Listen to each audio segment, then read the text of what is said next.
بسم اللہ الرحمن الرحیم۔ السلام علیکم ورحمۃ اللہ وبرکاتہ۔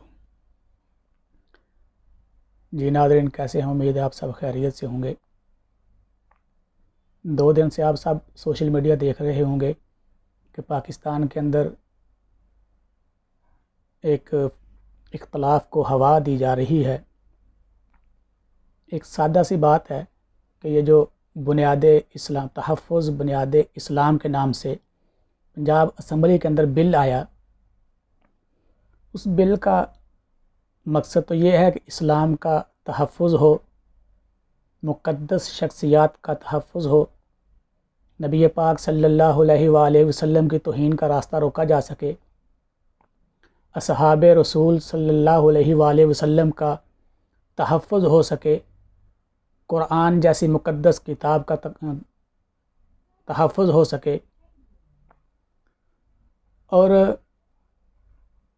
یہ کسی بھی مسلمان کے لیے کوئی خطرے کی بات نہیں۔ سب طبقات نے، سب اہل اسلام نے اس چیز کو سراہا، حتیٰ کہ پنجاب اسمبلی کے سپیکر چودھری پرویز الہی صاحب نے سکھ ممبران اسمبلی کا بھی شکریہ ادا کیا۔ حیرانگی والی بات یہ ہے کہ غیر مسلموں کو اس سے کوئی خطرہ نہیں، یعنی کہ سکھ برادری کو، سکھ مذہب کو خطرہ نہیں، اور دوسرے مذاہب جو پاکستان میں رہتے ہیں ان کو بھی اس چیز سے کوئی خطرہ نہیں۔ اب ایک طبقہ اس پہ چیخو پکار کر رہا ہے۔ ناظرین، کہتے ہیں پانی اپنا راستہ خود بناتا ہے۔ اسی طرح شہداء کا جس مشن پہ خون لگتا ہے، وہ مشن کی تکمیل کے لیے، اپنے ورثاء کے لیے راستہ بناتا رہتا ہے۔ 1985 کے اندر مدح اصحاب رسول کے نام سے کام شروع ہوا، جس کا مقصد یہ تھا کہ پاکستان کے قانون کے مطابق اسمبلی کے اندر پہنچ کر قانون سازی کروائی جائے کہ مقدس شخصیات کی توہین بند ہونی چاہیے اور توہین کرنے والے کے لیے سزا کا متعین کیا جا سکے۔ اس کے لیے مولانا حق نواز جنگوی شہید رحمۃ اللہ تعالی علیہ نے بھی خود بھی الیکشن لڑا، اور اس الیکشن کا مقصد وزارت نہیں تھی، گرانٹ نہیں تھی، صرف یہ تھا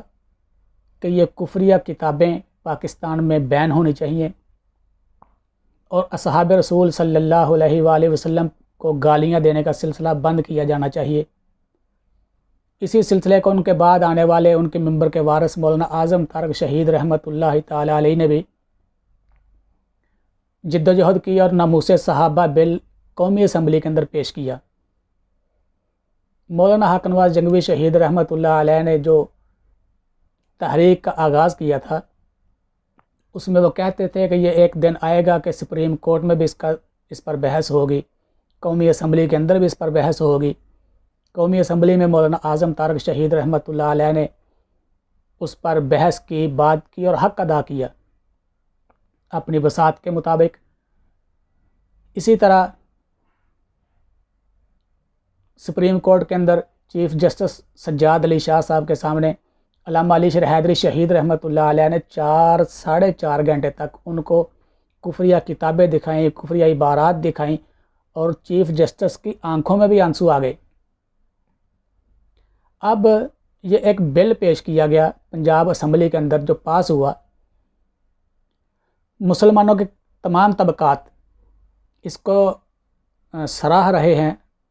کہ بہت اچھا اقدام ہے۔ ممکن ہے کسی کو کسی حد تک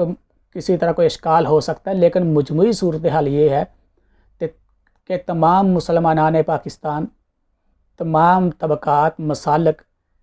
اس پر خوش ہیں کہ ٹھیک ہے، یہ مقدس شخصیات کی توہین کا راستہ بھی بند ہونا چاہیے، قرآن پاک کی توہین کا راستہ بھی بند ہونا چاہیے، اور ان کفریات کو روکا جانا چاہیے۔ ناظرین، ایک طبقہ اٹھا، اس نے چیخو پکار شروع کی، اور جو ان کا تکیے میں جو لپٹے ہوئے تھے پہلے کہتے تھے ہم تو اسی صحابہ کو مانتے ہیں، ہم تو قرآن کو بھی مانتے ہیں۔ اب وہ تکیے سے یکدم باہر آئے اور آ کر اعلانیہ طور پر خلفائے راشدین کی توہین کی اور کہا کہ ہم ان کو خلفاء نہیں مانتے جن پر 1400 سال کی امت متفق ہے کہ پہلے خلیفہ سیدنا ابو بکر صدیق رضی اللہ تعالیٰ عنہ، دوسرے فاروق اعظم رضی اللہ تعالیٰ عنہ، تیسرے عثمان غنی رضی اللہ تعالیٰ عنہ، اور چوتھے سیدنا علی المرتضیٰ رضی اللہ تعالیٰ عنہ۔ لیکن اس طبقے نے کھلم کھلا اعلانیہ طور پر یہ کہا کہ ہم ان 3 خلفاء کو نہیں مانتے، ہمارا یہ عقیدہ ہے، ہم ام المومنین سیدہ کائنات سیدہ عائشہ صدیقہ رضی اللہ تعالیٰ عنہ۔ ناظرین دیکھیں، شادی شدہ جو جوڑا ہے اس کے بارے میں یہ کہتے ہیں کہ بیوی شوہر کا لباس اور شوہر بیوی کا لباس ہوتا ہے،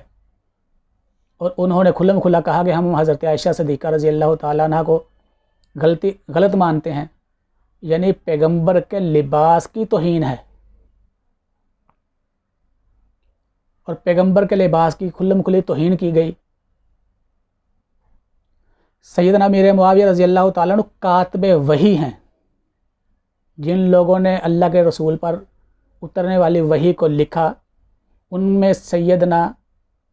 امیر معاویہ رضی اللہ تعالیٰ عنہ بھی شامل ہیں۔ اس طبقے نے کھلم کھلا اعلان کیا کہ ہم ان کو صحابی ہی ماننے کے لیے تیار نہیں، اور انہوں نے کہا کہ جو کسی کے عقیدے کے مطابق صحابی ہو، ان کے نزدیک قابل احترام ہو، ہمارے لیے تو وہ صحابی نہیں، قابل احترام نہیں، ہم رضی اللہ تعالیٰ عنہ نہیں لکھیں گے، ہمیں یہ مجبور نہ کیا جائے۔ اور پھر دھمکیاں دیں کہ گورنر کا باپ بھی اس بل کو پاس نہیں کر سکتا، اس پر سائن نہیں کر سکتا، ہم گھراؤ کریں گے، ہم دفاتر بند کر دیں گے، ہم ادارے بند کر دیں گے۔ میں حیران ہوں کہ آٹے میں نمک کے برابر ان کی تعداد نہیں پاکستان کے اندر، اور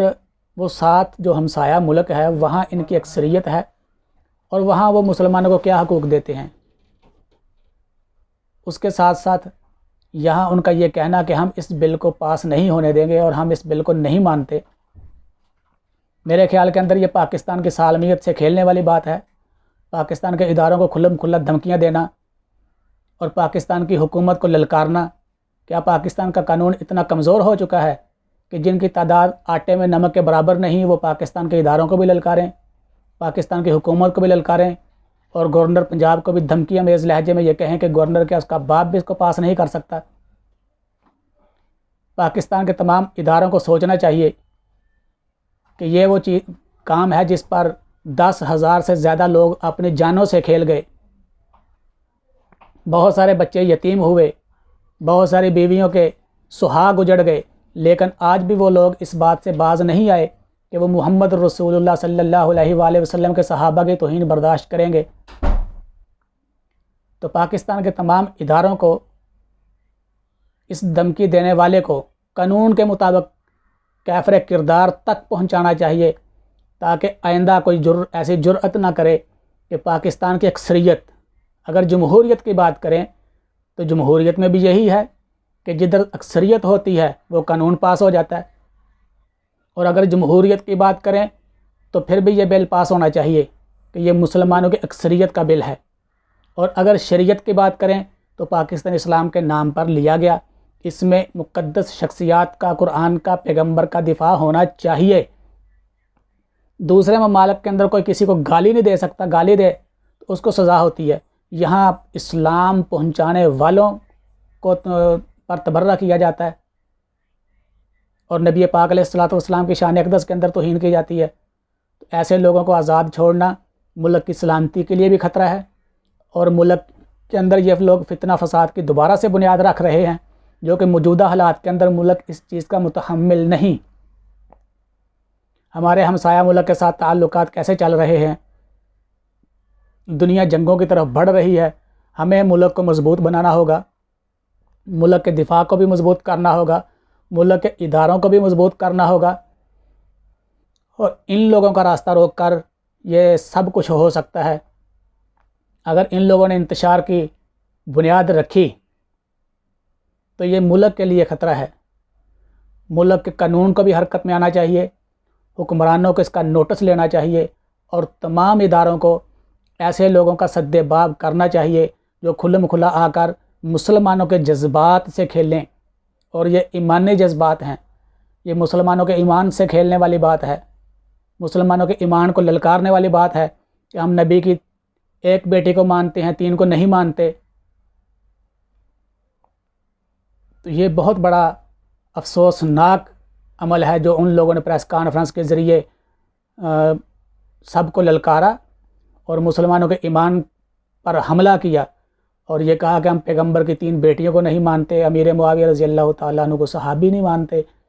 3 خلفاء کو نہیں مانتے، ہم پر جبر نہ کیا جائے۔ جبر اسلام کسی مذہب پر نہیں کرتا۔